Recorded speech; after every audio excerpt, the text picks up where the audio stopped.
بسم الله الرحمن الرحيم آمن الرسول بما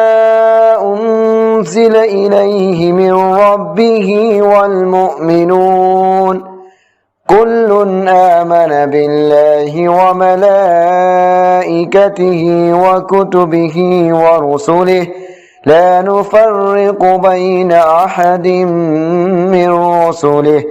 وقالوا سمعنا وأطعنا غفرانك ربنا وإليك المصير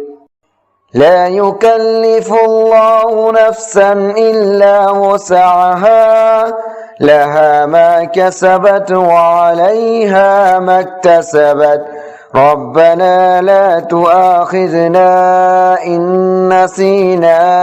أو أخطأنا ربنا ولا تحمل علينا إصرا كما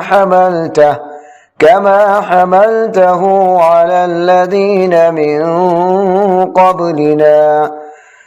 ربنا ولا تحملنا ما لا طاقة لنا به واعف عنا واغفر لنا وارحمنا أنت مولانا فانصرنا على القوم الكافرين